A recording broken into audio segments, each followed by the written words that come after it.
내란, 김건희 그리고 최혜병 등 3대 특검의 본격적인 인선 작업에 들어갔습니다. 무엇보다도 속도전이 필요하다는 주장들이 나옵니다. 이슈와 법률 박시영 변호사와 함께합니다. 어서 오십시오. 네, 안녕하십니까. 네, 3개 특검이 동시에 들어가고 이제 준비 기간이 20일쯤 된다고 하는데 빨리빨리 진행해야 된다. 국민 여론 분열될 수 있다 이런 얘기도 나오는데 규모가 좀 있긴 합니다. 짚어주신다면요. 네, 이제 새 특검이 이제 공식 이제 출범을 하고 이제 수사 착수를 위한 준비 작업에 지금 돌입한 상태입니다. 순차적으로 말씀드리면 이제 내란 특검의 경우에는 이제 더불어민주당이 추천했던 이제 조은석 특별검사가 임명이 되었습니다. 수사팀은 특검 1명에 이제 특별검사보 6명, 그리고 이제 파견검사 60명, 그리고 특별수사관 100명의 수사팀을 꾸릴 수 있는 규모입니다. 그리고 김건희 특검의 경우에는 마찬가지로 더불어민주당이 추천했던 민중기 전 이제 서울중앙법원장, 서울중앙지법원장이 특별검사로 임명이 됐고요. 검사는 40명, 그리고 특별수사관은 80명을 충원해서 수사할 수 있는 어떤 권한을 갖게 되었습니다. 그리고 마지막으로 최혜병 특검의 경우에는 이제 조국혁신당이 추천했던 이명현 특검이 임명이 됐고요. 파견검사 20명에 특별수사관 40명 등 총 60명의 수사팀을 꾸릴 수 있게 되었습니다. 그래서 말씀드린 것처럼 이제 파견검사만 약 120명에 달하고요. 파견받게 될 공무원들까지 포함하면 약 600명가량의 수사팀이 꾸려지게 됩니다. 그래서 3가지 특검이 빠르면 6월 말 그리고 7월 초 정도에는 이제 본격적인 수사에 착수할 것으로 보입니다. 네, 속도전도 이제 중요하지만 정확하게 진실을 밝히는 것도 역시 2가지 다 어려운 과제를 해낸 게 이번 3대 특검의 목표이자 임무라고 할 수 있는데 인선 작업이 좀 빨라져야 되잖아요. 특검 밑에 특검보라는 직책이 있는데 좀 김건희 특검 같은 경우에는 벌써 특검보까지 생각을 해놨더라고요. 어떻게 진행되고 있습니까? 네, 이제 말씀하신 것처럼 이제 특검보는 이제 특별검사가 이제 대통령실에 이제 후보를 올리게 되고요. 이제 대통령실에서 임명을 하게 됩니다. 그래서 이제 말씀드린 특검보는 이제 내란 특검이 6명, 그리고 나머지 특검에서 4명의 특검보가 임명이 될 텐데 이제 오늘 오전 보도에 따르면 이제 김건희 특검의 경우에는 이제 후보자를 대통령실에 일단 추천을 한 것으로 보이고요. 그리고 다른 2 특검도 마찬가지로 뭐 대한변협에 추천을 의뢰하거나 아니면 어느 정도의 후보군을 지금 추린 것으로 보입니다. 그런데 특별검사보라는 것은 이제 특별검사를 이른바 보조하면서 이제 사건을 이제 끌어가는 지위에 있습니다.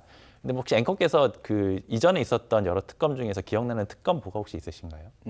허익범 특검이라든지 뭐 워낙 사실은 국정농단 특검이 제일 기억에 남잖아요. 근데 네. 이제 그 말씀하신 것처럼 국정농단 특검의 경우는 박영수 특검이었고요. 그렇죠. 드루킹 같은 경우는 허위법 특검이었는데 아마 특검보에 대해서는 그렇게 기억이 분명하지는 않으실 것 같습니다. 그런 것처럼 특검보의 경우에는 이제 특별검사를 보조해서 이제 사건을 끌어가는 지위에 있다 보니까 일단 누가 임명이 되는지도 사실 중요하긴 하지만 아무튼 신속하게 특검보를 임명을 해서 사건을 꾸려나가는 것이 일단 중요할 것으로 제가 보입니다. 이해한 게 맞는지 한번 확인해 주시기 네네. 바랍니다. 그러니까 특별검사 특검이라고 하는 인물이 한 명 있는데 그 사람은 이제 어느 정도의 수준이냐면 이제 지검장, 검사장의 수준이라면 특검 보라고 하면 보통 6명도 됐고 4명도 되는데 이런 분들은 이제 차장검사 이 정도라고 생각하면 되겠습니다. 그렇습니다. 이제 그 정도의 지위에 있고요. 예. 실제로 이제 수사를 할 때는 이제 특별검사 주도로 해서 아마 파견검사들 위주로 이제 수사가 주도적으로 이루어질 것으로 보이고요. 특검보는 이제 특검이 그 모든 것들을 챙길 수가 없기 때문에 아마 이제 혐의를 나누거나 어떤 그 서로 임무를 나누어서 역할을 분담해서 진행을 할 것이고요. 특히 이제 특검보의 경우에는 이제 수사 단계보다는 공판 단계에서 이제 공소 유지를 할 때 예. 특검보가 기본적으로 어떤 공소 유지를 주도하는 이제 그런 식의 역할이 부여가 되게 됩니다. 그래서 사실은 이제 지금 특검보가 누가 임명이 될 것인지에 대해서도 이제 언론에 관심이 있는데 사실은 이제 누가 임명되는지가 그렇게 중요하지는 않고요.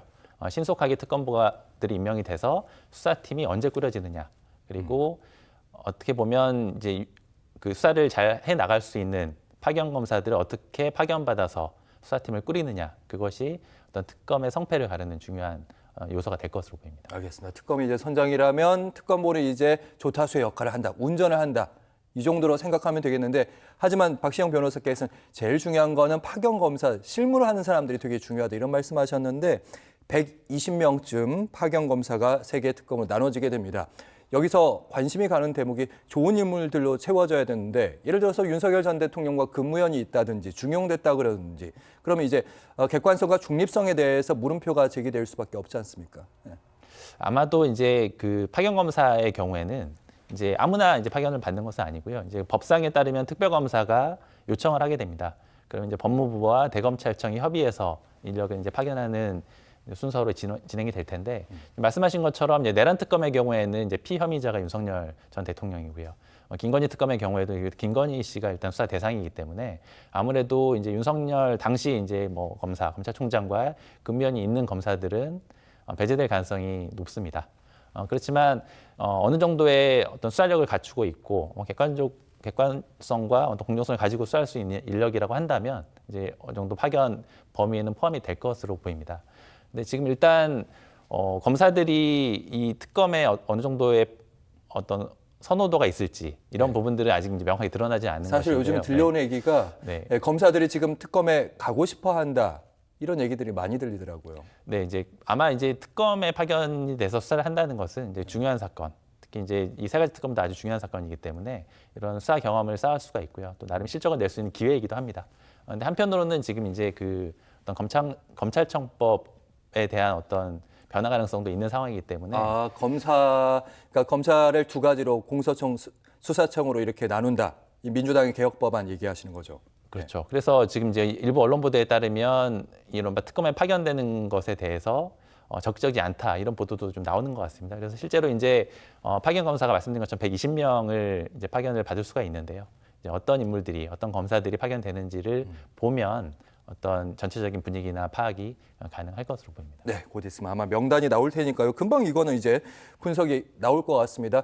한쪽에선 이런 문제 제기를 하더라고요. 120명이나 검사가 파견되면 거기에 수사관은 곱하기 4잖아요.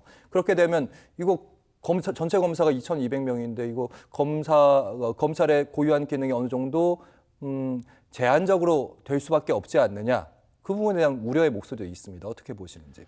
네, 이제 오늘 이런 세 가지 특검에 대해서 이렇게 얘기를 하고 있는데요. 이렇게 중요한 사건에 대한 특검이 세 개가 동시에 이렇게 출범하는 것은 없었습니다. 이제 그렇기 때문에 이런 규모의 검사들이 파견되는 것도 이제 없었던 상황인데요. 말씀하신 것처럼 그 기존의 어떤 진행하던 수사나 이런 것들을 남겨둔 상태에서 이제 파견이 이루어질 것이기 때문에 아마도 기존 수사나 어떤 업무 처리에는 어느 정도 지장이 어느 정도 예상됩니다. 실제로 실무적으로 보면 예를 들어서 이제 공직선거법 같은 사건의 경우에는 이제 6개월 내에 기소가 이루어져야 되기 때문에 어떤 다른 범죄를 수사한 과정에서 공직선거법 수사를 하기 위해서 기존 수사가 이렇게 좀 미뤄지는 이런 경향도 있었기 때문에 아마도 이런 특검 수사로 인해서 기존 수사가 어느 정도 차질이 빚어질 가능성은 있을 것 같습니다. 다만 워낙 중요한 사건이고요.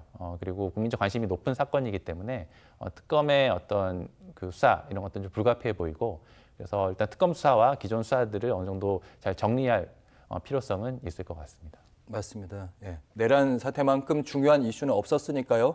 다시 바로잡을 시기가 된 건데